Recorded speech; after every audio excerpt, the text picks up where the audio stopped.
Good morning. I am going to get on, if you're rewatching the retake of this video, I am just getting on my computer to share this live stream in our homestead and homemaking group. So just bear with me for a moment. I have little Everett here with me today. And he's gonna be helping. But if I have to cut the video short because he might get a little cranky. So if I do and I haven't finished, then I can make this a two-part video. It might have to be a two-part video anyhow, because there was a lot in this week's thing. So let me share this really quick.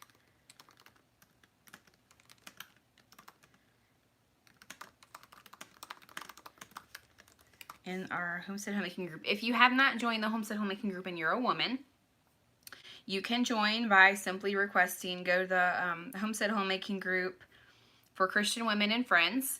And we have 25 people requesting right now. And so I'm going to have to go through that later. But, all right, it's shared. But the concept is that we are trying to read through the Bible in a year, women and homemakers.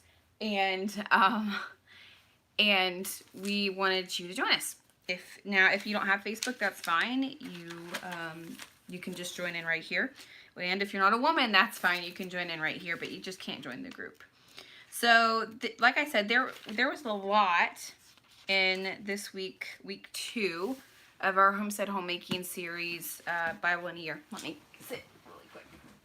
And I'm going to try to go through all of it in one live stream, but if not, then I'll make it 2 live streams because there was a whole lot in this week's reading. Good morning. So if you're coming in, don't forget to print off your printable. So like I said, this week it was January 5th through 11th. So we're reading through Genesis 16 through 34. That's a lot. That's a lot in the Bible. So I'm going to try to get through it all really quickly before the baby starts crying. And if he does start crying, I will just get off here and maybe do a second live stream, or I'll just continue it in the group. So just know this is real life, and that's what happens. Yeah. All right, so we're going to start in chapter 16. Chapter 16 is about Hagar and Ishmael, which was really interesting. If you are joining in and you're interested in the lineage like I am, good morning. This is where it starts getting really interesting. You might have paid attention. So we're in chapter 16 where Sarah and Abraham are not called Sarah and Abraham yet. They're called Sarai. I don't remember how to say her name. And Abram. And I'm just going off of the notes that I have. We're not actually going to read through it. I'm just going off notes that I've written. So if you don't understand what I'm saying, maybe go back and read it. So Sarah, God had promised Sarah that she would have a child. God had promised Abraham that Sarah would have a child. And they doubted God so much. And so here's the simplicity of it all. Sarah, because she doubted, she had Abraham go to one of her servants and have a child with her, which is Ishmael. And the reality is that if Sarah would have just waited on God's promise, she wouldn't have been in the predicament of, being bitter towards Hagar, being bitter towards Abraham. And I thought that was really interesting. So in the beginning of chapter 16, she says, she despises her mistress now, and it was funny because she said, she wanted Abraham to deal with it, and Abraham says, "Your slave is in your hands. Do with her whatever you think best." He didn't really own up to his own mistake. The reality is that he could have not slept with Hagar just as much as Sarah could have not told him to. So I thought that was really interesting. That was about it in 16. Now 17, there's a lot of information in 17. I might not go over all of it because it could be a little politically, challenging, and I'm not trying to get into that right now. So this was Abram, which is Abraham, was 99 years old. And this is where God talks about his covenant with him and circumcision. So this is also where he changes Abram's name to Abraham. And he says to Abraham that this is an everlasting covenant with him. Circumcision wasn't just, back then for aesthetics or health. Circumcision was an everlasting covenant with God. That was his sign of his covenant with Abraham. So in verse 12, it says, "For the generations to come, every male among you who is 8 days old must be circumcised." And I think people find that interesting because vitamin K in a baby doesn't really start until they're 8 days old. And so vitamin K is what clots the blood. And so it was interesting that they didn't start doing circumcision until the baby was 8 days old. So that was a really neat kind of note I put in there. Chapter 17 is also where God changed Sarai's name to Sarah. So now we're Abraham and Sarah, and God has a habit of doing name changes. So also in 17 we see that Abraham is still doubting Sarah's blessing of a son because of his age.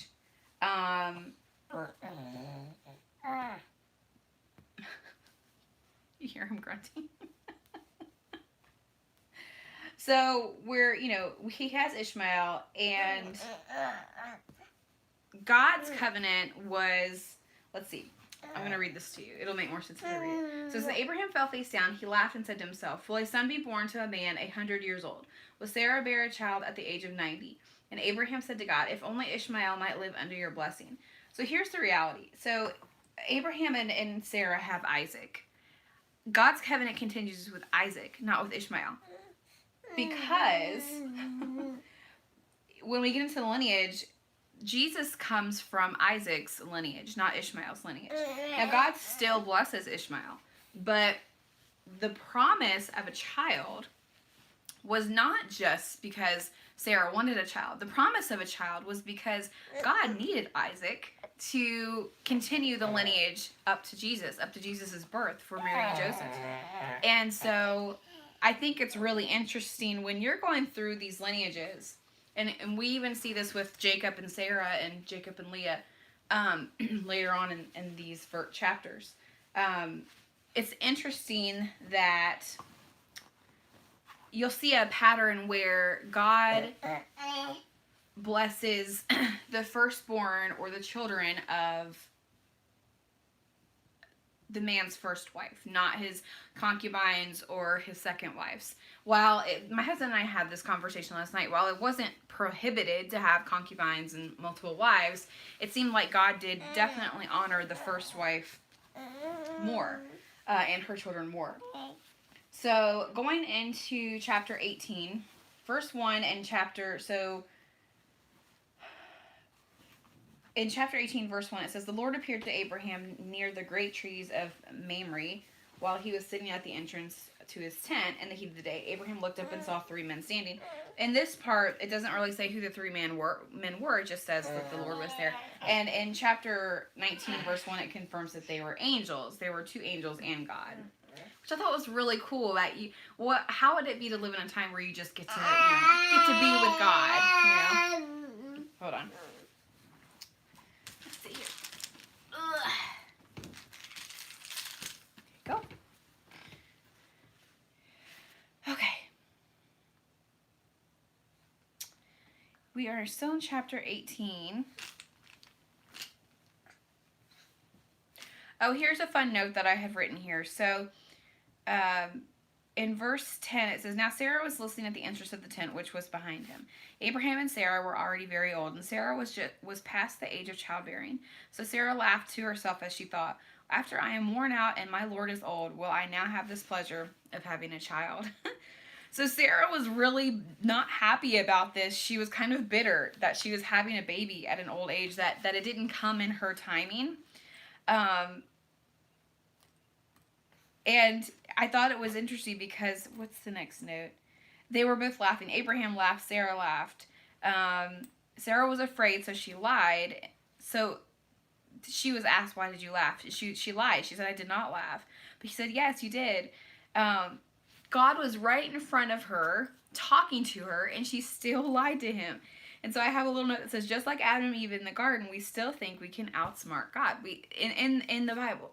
Oh, I didn't laugh. And Adam and Eve even said, oh, no, we didn't eat that. You know, we don't know what you're talking about. And so even in the Old Testament, these people had God right in front of them, and still their nature was to lie. And it just baffles me. The next part we get to is about Sodom and Gomorrah, which is also really interesting. You know, God, we know the story. God had told Abraham about Sodom and Gomorrah and all of this. But when we get down to verse 27, it says, then Abraham spoke up again. Now that I have been so bold as to speak to the Lord, though I am nothing but dust and ashes. And this is where Abraham starts talking about the righteous people. If you cannot, you know, if you find 10 people, will you spare Sodom and Gomorrah? Oh my goodness. Hold on, let me try to put him in his jumper real quick. Bear with me.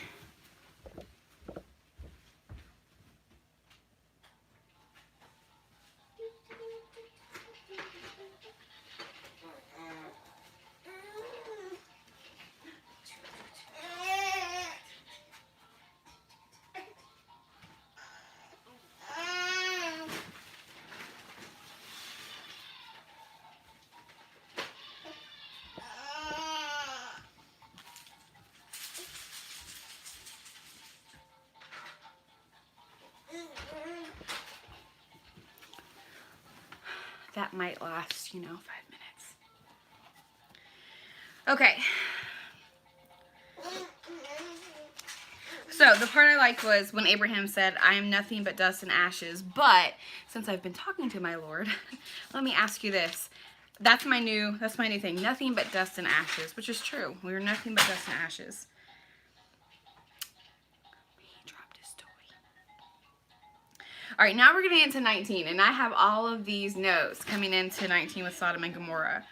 So the story is that 2 angels arrived at Sodom in the evening, and Lot was there.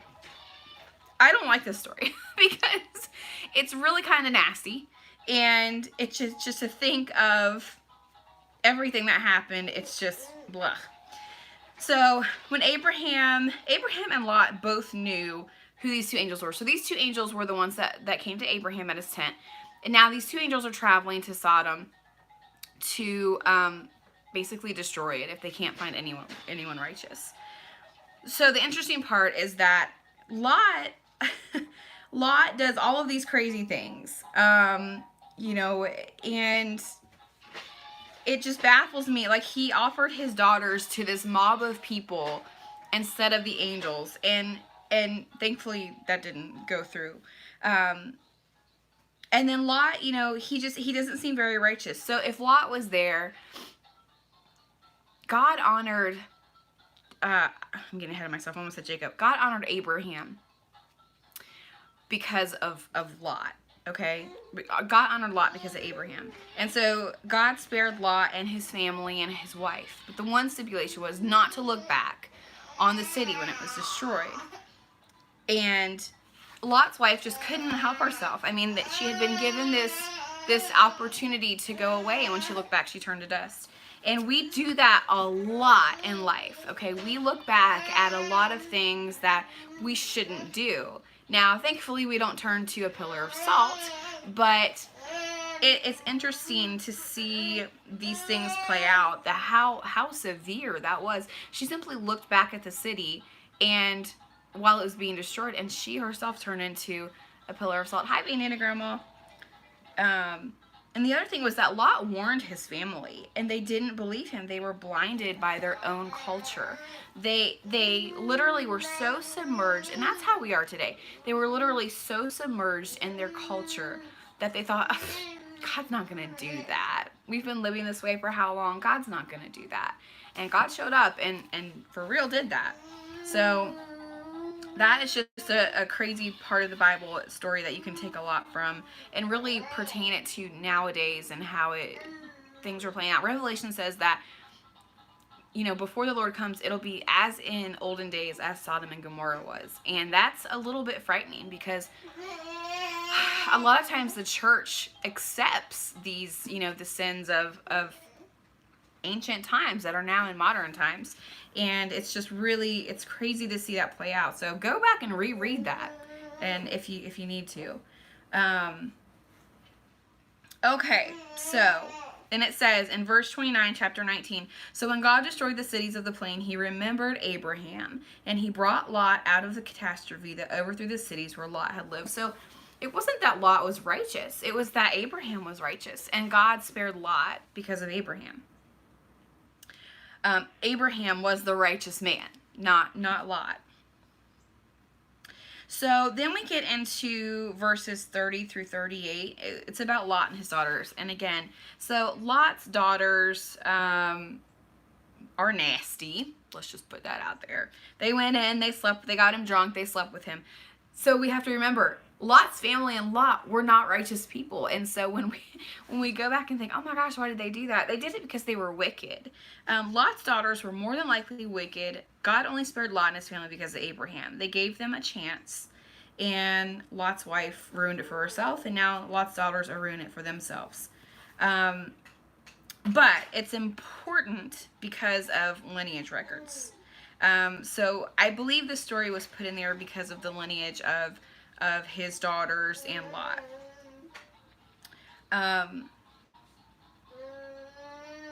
Let's see what else. Oh, we're in chapter 20, and I wrote Abraham was a liar and a prophet. Wicked, evil, sinful, sadly, obsolete. Yeah. Yep, same as today. And I wrote this in chapter 20. Abraham was lying about, you know, different things, and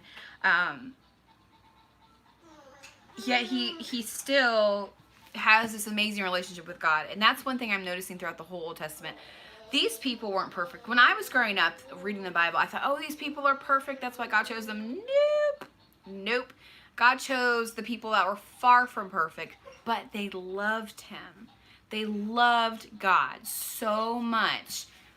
And I thought that part was really interesting. Like, they knew what they were doing was wrong. They probably strived to be a little bit better. But God recorded the moments that they were weak too, because I think it shows that they were human, and God still used them in really powerful ways. In chapter 20, Abraham is still doubting God. Abraham replied, I said to myself, there's surely no fear of God in this place, and they will kill me because of my wife. Besides, she really is. So this is where Abraham was telling the city that Sarah was his wife again. They may have started off righteous, but I consider it a cautionary tale about the compromise that can come from being... Yeah, that too. Good morning. So, Abraham's still running around telling people that Sarah's his sister so he won't get killed. And God is like, why? And these leaders are like, why? Then we're going into verse 17 in chapter 20, where it says, then Abraham prayed to God, and God healed Abimelech, his wife, and his female servants, so they could have children again. For the Lord had kept all the women in Abimelech's household from conceiving because of Abraham's wife Sarah. So, and I think that's really interesting too, is that throughout, somebody wants to talk about it. All right, chapter 21, here's where we get into Isaac, okay? Yay, Isaac! Isaac's finally coming. We've waited for him for so long, you know? Sarah's so old, and Abraham's so old. Oh my goodness, let me grab the baby. Hi.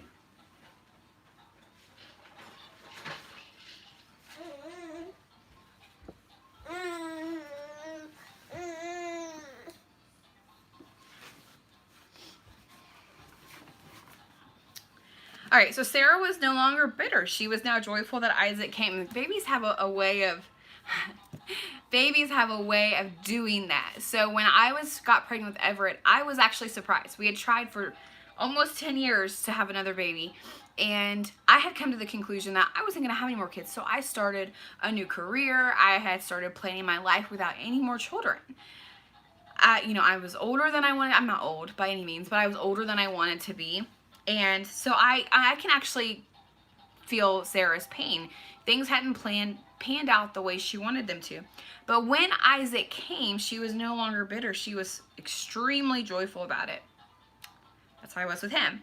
God honored his promise because he needed the lineage to Jesus. All things work together. So not only did Sarah get her son Isaac, but God had to have Isaac born. So he may have made Sarah wait years and years and years for Isaac, but he had to in order for the lineage to pan out. Think of God as being all-knowing. He has this timeline, okay? And he knows what the timeline's going to be. He can see everything that's in the future. So he needs things to line up the exact way that they should. So we don't know that, though. We don't know what the timeline is in the future. We don't know what it's going to be. Only God does. And so we sit here and we doubt. We seriously, seriously doubt what his promises are to us, or that something will actually happen. When Sarah was 90, I'm not saying we're going to be 90 having babies, but Sarah was 90 and thinking, I'm old now. Why would I have kids?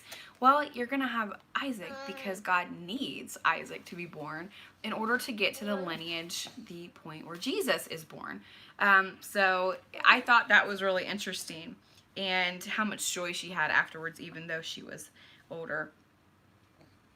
I'm not going to go through all of my notes because this would literally take hours and hours. My youngest was a surprise too, and I laughed when I found out. Yeah. Yep. So it happens a lot. And I thought it was interesting in the Bible how God actually can, in the Old Testament, will keep women from getting pregnant. And then when the time is right, he will have them get pregnant. Now, I don't believe that's the situation with everybody, but I think a lot of it in modern day is health. But I do also believe that God does still do that, because we don't know what the future is bringing and who this future is supposed to be bringing and what lineage it's supposed to come from. Here's a fun note that I had. Could it be that God used sinful people in order for us to feel more connected to them? In order for us to realize that even the great prophets were not perfect. The burden of perfection is unbiblical. So this is going back to where Jacob, getting ahead of myself, but Jacob definitely wasn't perfect.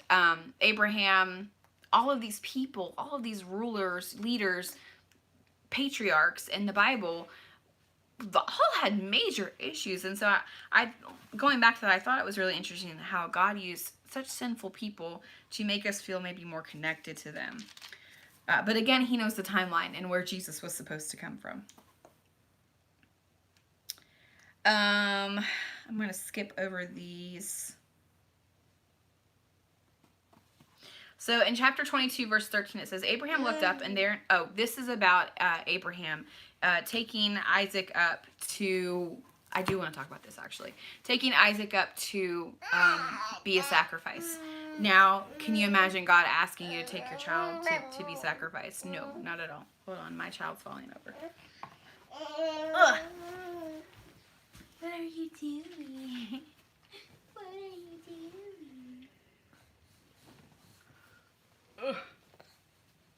Say hi. Hi.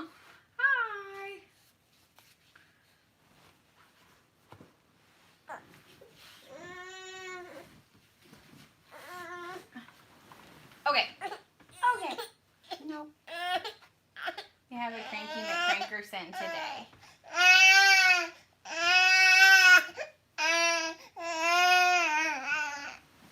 Ugh.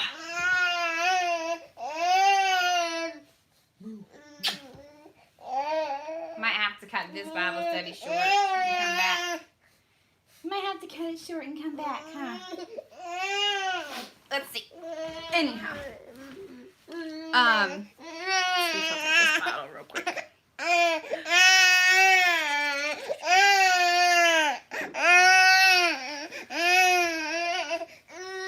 We need a pause button on live streams so we can just stop. Don't we? Need a pause button so you don't hear all the baby cries. That might preoccupy him for the rest of the time. Let's see. All right, so Abraham went and took Isaac up without question, without doubt, without anything. And I thought it was interesting. Did I write this down? Here it is. Verse 5, he said, Abraham said to his servants, stay here with the donkey while I and the boy go over there. We will worship and then we will come back to you. He didn't say, I will come back to you. He said, we will come back to you. So Abraham, as doubtful as he was in every situation, he was certain that God would provide. And he was certain because why would God take away something that he promised to Abraham? That's my opinion. We get into verse 13 where it says, Abraham looked up and in the thicket he saw a ram caught by its horns. He went over and took the ram and sacrificed it as a burnt offering instead of his son. So Abraham called that place, the Lord will provide. And to this day it is said, on the mountain of the Lord it will be provided. I thought it was really interesting because you can take that as imagery. We all go through these mountains and valleys and highs and lows. And even in our deepest loves and hurts and fears, God is there. God is there waiting. He challenging us. Will you lay this down to pick this up? And maybe God doesn't even want us to lay something down to pick the other thing up. But maybe he does. So God was in every situation. And Abraham proved to be faithful in that situation. All right, we are going into chapter 23. I didn't have much in chapter 23. I have a couple notes, but nothing I really wanted to talk on. This I do want to talk on. We're in chapter 24. It's talking about Isaac and Rebekah. I thought it's interesting. Let me find the exact verse. So in chapter 24, we see that, I'm going to find the verse so I can read it to you. I should have actually circled the verse, but.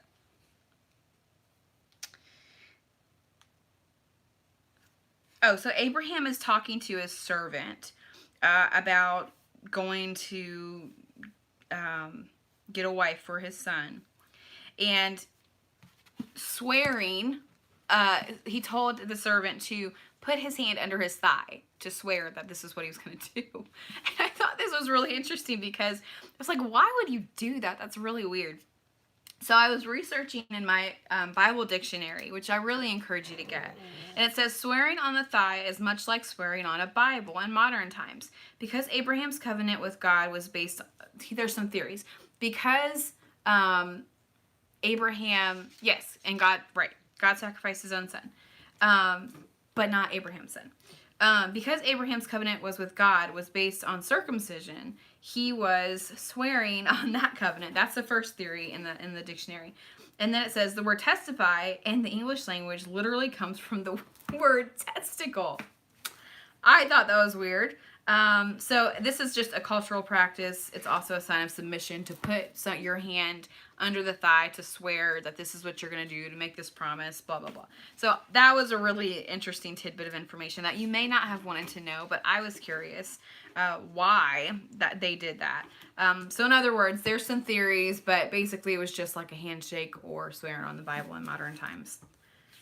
I don't have a lot of notes I want to go over through there because, like, again, I'm already almost 30 minutes into this. Let's find the most interesting things. Woo. Of course, I lost my spot when I just closed it.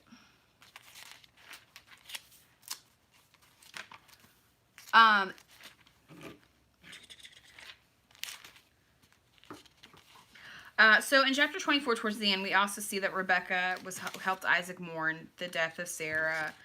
She took care of him. It says, then the servant told Isaac all he had done. Isaac brought her into Rebekah into the tent of his mother Sarah, and he married Rebekah. So she became his wife, and he loved her, and Isaac was comforted after his mother's death. So I thought that was really sweet.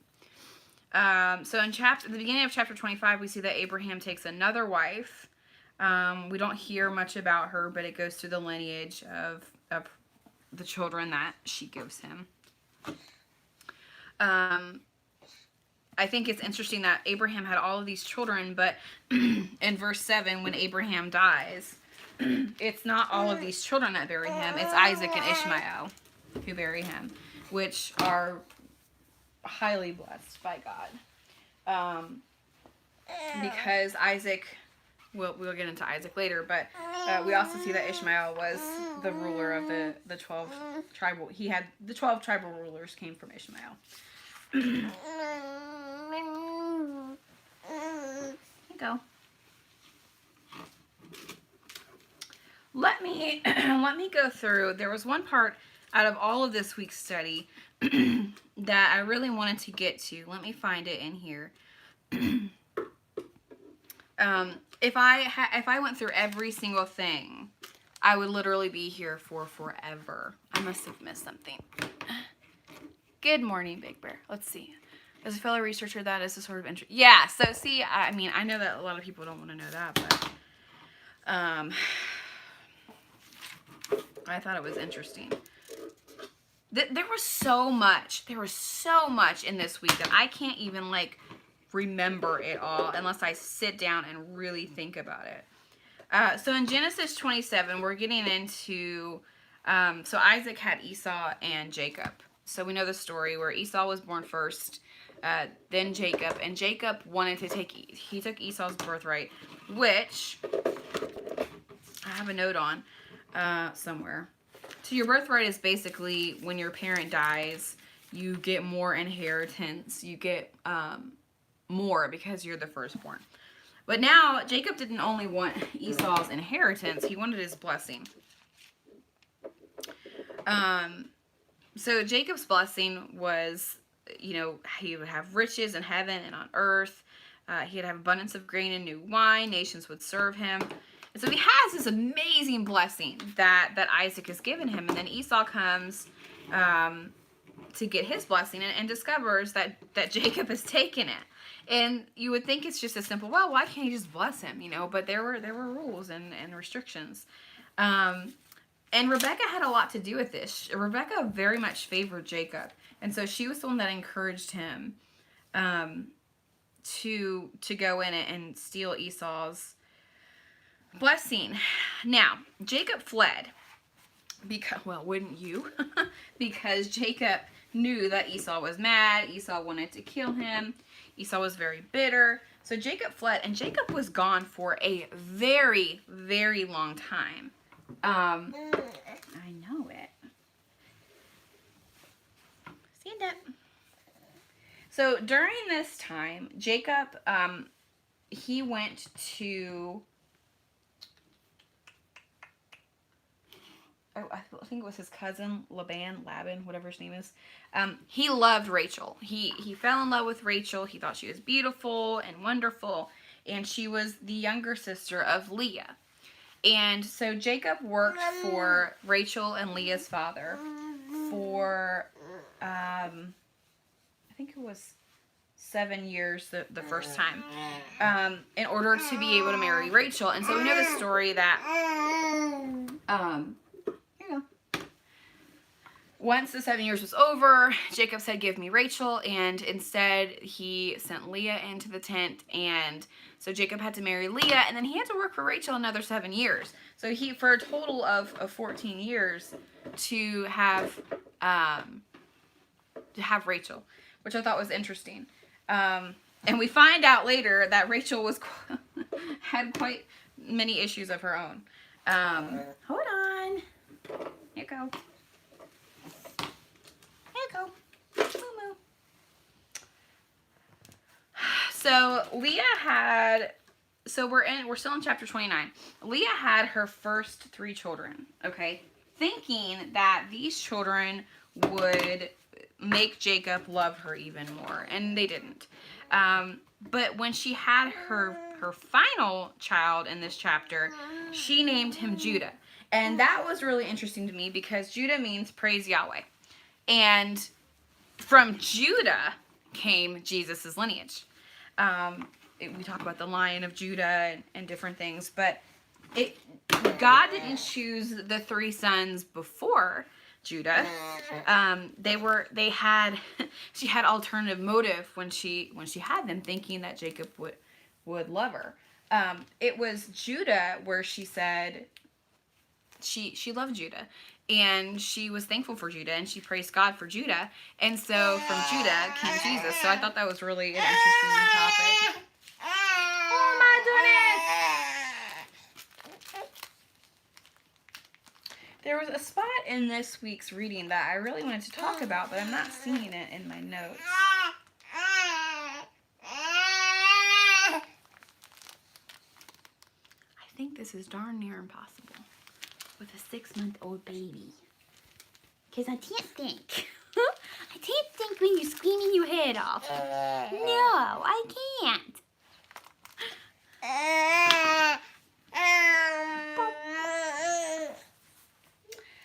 All right, so a lot of this is a lot of reading, like how Jacob, his lineage with Leah and Rachel and different things like that. We see jealousy and gossip.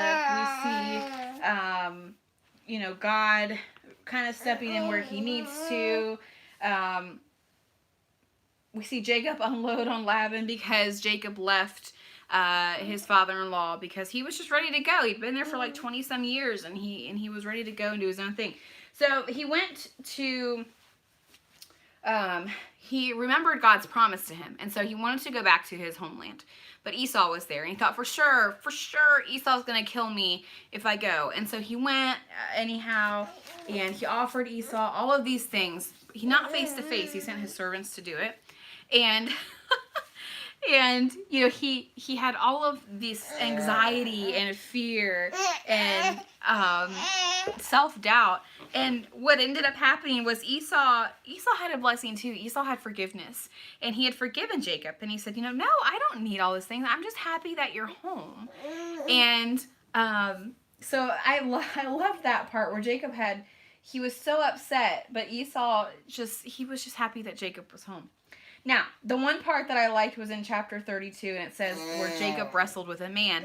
And the man actually is God. Jacob wrestles with God. And that's just an interesting story that I don't quite understand. I've heard preaching on it, studies on it of Jacob wrestling with him, and what was the point of it all. But nobody can really shed a lot of light on that. But it was still interesting to me. The one verse that I love in chapter 33, where Esau is telling Jacob to come home, go ahead and bring everything with him, and Jacob says in verse 14, he said, "So let my Lord go on ahead of his servant while I move along slowly at the pace of the flocks and herds before me and at the pace of the children." That was one thing that, oh Lord Jesus.